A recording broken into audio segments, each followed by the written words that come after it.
Hello student, आज के इस वीडियो में आपका बहुत बहुत स्वागत है। क्लास 9th के सोशल साइंस में शार्ट मॉडल पेपर में हम क्वेश्चन नंबर 21 से आगे आज के इस वीडियो में डिस्कस करेंगे। तो चलिए शुरुआत करते हैं। क्वेश्चन नंबर 21 है, प्रथम विश्व युद्ध के रूस पर पड़ने वाले कोई 3 प्रभाव लिखिए। तो इसमें क्या था, जार निकोलस द्वितीय का अलोकप्रिय शासन। प्रथम विश्व युद्ध के कारण रूस में जार निकोलस द्वितीय का शासन अलोकप्रिय हो गया था। दूसरा था उद्योगों पर बुरा प्रभाव। बड़ी मात्रा में मजदूरों के सैनिक रूप में काम करने के कारण उद्योगों के उत्पादन पर बुरा प्रभाव पड़ा था। नेक्स्ट था रोटी व आटे की किल्लत। किसानों के युद्ध में सैनिक रूप में शामिल होने के कारण खाद्य पदार्थों की भारी कमी महसूस की गई। और अगला था रूसी क्रांति की नींव तैयार की।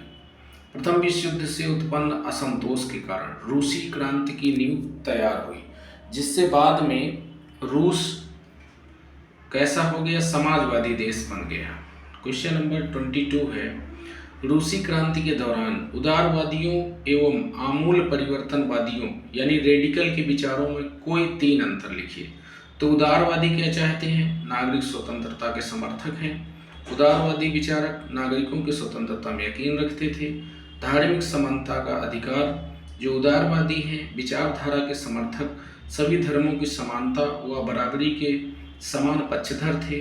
अगला था अनियंत्रित शक्तियों पर नियंत्रण। यह शासक की अनियंत्रित शक्तियों का विरोध करते थे। अब अगर रेडिकल्स की बात की जाए, रेडिकल समाज में बदलाव के पक्षधर थे। यह समाज में बदलाव लाना चाहते थे। बहुमत के समर्थन पर आधारित सरकार चाहते थे।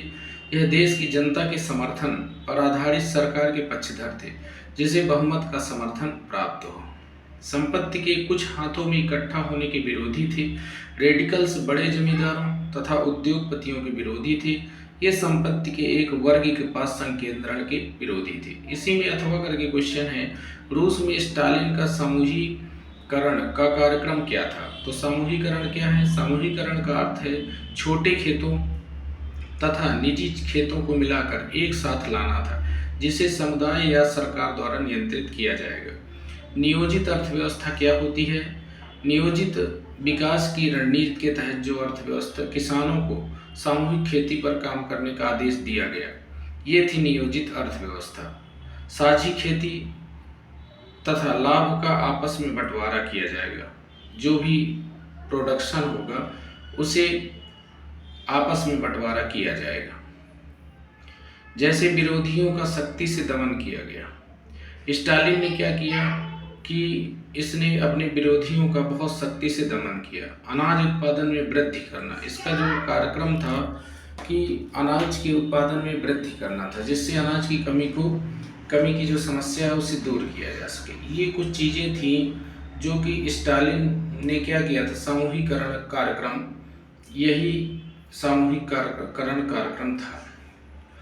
क्वेश्चन नंबर 23 की अगर बात करें, भारत के पूर्वी समुद्र तटीय मैदान की कोई विशेषताएं लिखिए। तो बंगाल की खाड़ी और पूर्वी घाट के मध्य स्थित है। यह चौड़ा और बड़ी नदियों से पूर्ण है। इसके 2 भाग हैं, उत्तर में उत्तरी सरकार कहते हैं और दक्षिण में इसे कोरोमंडल तट कहते हैं। नेक्स्ट क्वेश्चन नंबर 24 है, मान लीजिए कि आप लक्षद्वीप में रहते हैं। ऐसे कोई 3 भौगोलिक लाभ लिखिए जो आप वहां पर प्राप्त करेंगे। तो लक्षद्वीप की बात हो रही है, हमें वहां विविध किस्म के पादप और जंतु देखने को मिलेंगे।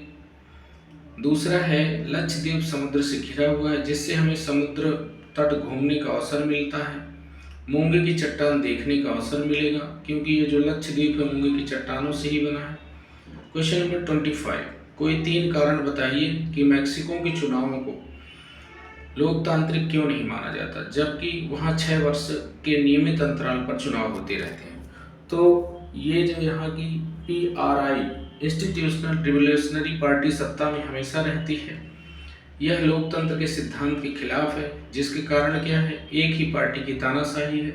मैक्सिको में एक ही पार्टी का शासन लंबे समय से चला रहा था। चुनाव में गड़बड़ी के द्वारा सत्ता पर लगातार नियंत्रण रखा जा रहा था। सत्ता व शक्ति का दुरुपयोग हो रहा था। सत्तारूढ़ दल के उम्मीदवार चुनाव में धन का खर्च करते थे, मतदान केंद्रों में परिवर्तन कर देते थे विपक्षी दलों को पर्याप्त अवसर नहीं मिलता था। ये समस्याएं थी।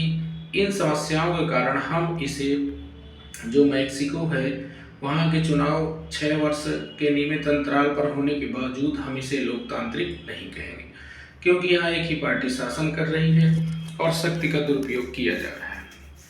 क्वेश्चन नंबर 26 है, भारतीय संविधान की प्रस्तावना की कोई 3 प्रमुख बिंदुओं को लिखिए। तो हम भारत के लोग, ये क्या है कि संविधान में संवैधानिक सत्ता का स्रोत जनता है। इसका पता हम भारत के लोग शब्द का प्रयोग प्रस्तावना में होने से होता है। संविधान का दर्शन व सार, संविधान की प्रस्तावना भारतीय संविधान के दर्शन विचारधारा का सार है।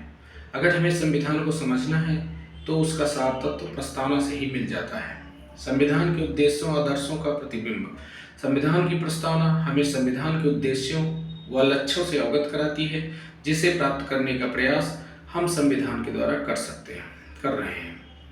भारतीय संविधान की कोई 3 कार्यों को लिखिए। भारतीय संविधान की अगर बात की जाए तो संविधान नियमों की एक ऐसी किताब होती है जिसमें सरकार के सभी अंगों के कार्यों, शक्तियों, सेनाओं, सीमाओं तथा जनता के अधिकारों का साफ तौर पर वर्णन किया जाता है। संविधान की भूमिका यानी उसके कार्य क्या हैं? तो पहला, सरकार का गठन। ये तय करता है कि सरकार का गठन किस प्रकार होगा। संविधान ही तय करता है कि सरकार के सभी अंगों के कार्य, शक्तियाँ और सीमाएं क्या होंगी। कानून के शासन तथा समानता को स्थापित करने का प्रयास करता है। कमजोर वर्गों का संरक्षण करता है। संविधान सामाजिक आर्थिक रूप से जो कमजोर वर्ग हैं उनका संरक्षण करता है। विशेष प्रावधान संविधान में किया गया है। जनता के अधिकारों का वर्णन भी करता है। इसमें जनता उनका संरक्षण भी किया जाता है। कोई 3 कारण बताइए। क्वेश्चन नंबर 27 है, कोई 3 कारण बताइए हरित क्रांति को लगातार सफलता क्यों नहीं मिली। भूमि संसाधनों की कमी, कृषि योग्य भूमि की सीमित मात्रा है तथा भूमि संसाधनों की कमी के कारण हरित क्रांति को लगातार सफलता नहीं मिली।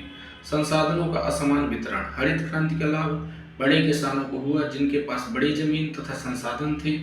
नवीन तकनीकी व उपकरणों को के कारण वह और अधिक अमीर होते चले गए। दूसरी ओर जो गरीब किसान थे, कम भूमि के कारण उनका पूरा लाभ, इस चीज का पूरा लाभ उठा नहीं पाए।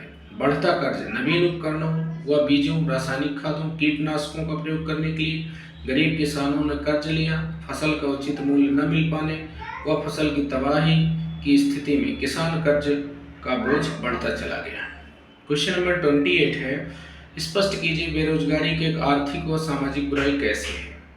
तो गरीबी, बेरोजगारी के कारण लोग गरीबी व अभाव का जीवन जीने के लिए विवश होते हैं। मानव संसाधनों का ह्रास होता है। बेरोजगारी के कारण मानव संसाधनों का पूर्ण प्रयोग नहीं हो पाता है, जिससे राष्ट्र को भारी नुकसान होता है। निम्न जीवन स्तर, बेरोजगारी के कारण अल्प आय होती है, जिसके कारण लोगों को निम्न जीवन स्तर जीने के लिए विवश होना पड़ता है।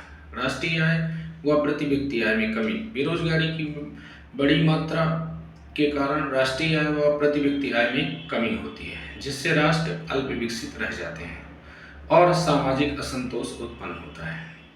तो चलिए स्टूडेंट, अब हम इसके आगे क्वेश्चनों का डिस्कशन, नेक्स्ट एक क्वेश्चन और डिस्कस कर लेते हैं। इसके बाद खंड घ बचेगा, जिसे बाद में डिस्कस करेंगे।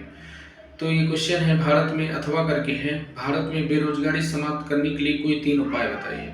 आर्थिक विकास की गति को तेज करना, आर्थिक रूप से पिछड़े वर्गों, महिलाओं के सशक्तिकरण पर बल देना, रोजगार के नए अवसर पैदा करना, श्रम प्रधान उद्योगों को बढ़ावा देना, स्वरोजगार को बढ़ावा देना और कौशल विकास पर बल देना। ये थे आज की क्वेश्चन नंबर 29 से हम आगे डिस्कस आगे वाले वीडियो में करेंगे। तो तब तक के लिए नमस्कार।